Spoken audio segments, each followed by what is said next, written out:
এই দৃশ্য দেখলে হয়তো অনেকের নিজের প্রতি আর কোনো অভিযোগ থাকবে না। কষ্টের কথা বলা আর কষ্টকে বুকে আগলে রেখে পথ চলা, দুইয়ের মধ্যে অনেক পার্থক্য। আর সেই পার্থক্যটা আমাদের চোখে আঙ্গুল দিয়ে দেখিয়ে দিয়েছেন এক শতবর্ষী নারী ফজিলাতুন্নেসা।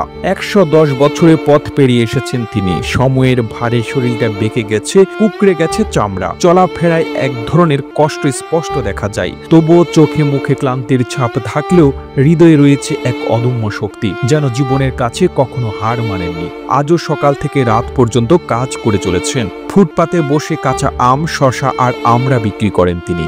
নিজেই সেগুলো বাজার থেকে কিনে আনেন, কাপা কাপা হাতে তুলে ছিলে ধুয়ে সাজিয়ে দেন ক্রেতাদের সামনে। একটা টুকটাক হাসি আর আন্তরিকতার মধ্য দিয়েই চলতে থাকে তার বিক্রি। এলাকার সবাই তাকে নানি বলে ডাকে। যারা নিয়মিত তার কাছে আসেন তারা বলেন, আমরা শুধু শসা কিনতে নয়, আসলে নানি ফজিলাতুন্নেসার সাথে একটু হাসাহাসি করতে আসি। এই বয়সে সাধারণত মানুষ শয্যাশায়ী হয়ে পড়ে, অথচ ফজিলাতুন্নেসা যেন এক অদম্য দাতব্য শরীরের মানুষ। কোনোদিনও কারো কাছে হাত পাতেননি। তার বিশ্বাস ভিক্ষা মহাপাপ। তিনি বলেন, যতদিন এই শরীর চলে ততদিন কাজ করে খাবো, আমি ভিক্ষা করব না, মরার আগ পর্যন্ত কাজ করে যাব। ফজিলাতুন্নেসার জীবন যেন এক জীবন্ত পাঠশালা। মানুষ কিভাবে আত্মসম্মান নিয়ে বেঁচে থাকে তা তিনি নিজেই শিখিয়েছেন। তার দিন শেষে সামান্য আয়ে চলে ঘর ভাড়া, খাবার ও অন্যান্য প্রয়োজন। নেই কোনো বিলাসিতা, নেই কোনো অতিরিক্ত চাওয়া পাওয়া, কিন্তু নিজের উপার্জনের খাওয়ার যে আত্মতৃপ্তি, সেটাই যেন তাকে জীবনের প্রতি আশাবাদী করে রেখেছে।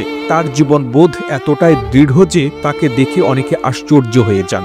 অনেকে এসে বলেন, এই বয়সেও কিভাবে এতটা পরিশ্রম করছেন। তখন ফজিলাতুন্নেসা হেসে বলেন, আল্লাহ যখন দিচ্ছেন শক্তি, তখন কেন বসে থাকব, আমি কাজ করে খাই, এটাতেই শান্তি। এলাকার মানুষ তাকে নিয়ে গর্ব করে। বহু বছর ধরে তারা দেখছে এই মানুষটি একবারের জন্য কারো কাছে হাত পাতেননি। সবাই বলে, তার মতো পরিশ্রমী মানুষ আমাদের সমাজের গর্ব। তিনি আমাদের দেশের এক সম্পদ। তার স্মৃতিতেও রয়েছে বহু গল্প। কষ্টের সঙ্গে যুদ্ধ জয়ী এই নারী আজও স্মরণ করে হারানো দিনের কথা। কখনো নিজের জীবনের দুঃখ নিয়ে কোনো অভিযোগ নেই তার, বরং পরিশ্রমের মধ্যেই খুঁজে নেন জীবনের আনন্দ। ফজিলাতুন্নেসার মতো মানুষের গল্প বলা মানে শুধু এক প্রতিবেদন লেখা নয়, বরং সমাজের চোখ খুলে দেওয়া। তিনি দেখিয়ে দিয়েছেন, বয়স কোনো বাধা নয়, সংকল্পই জীবনের আসল চালিকা শক্তি।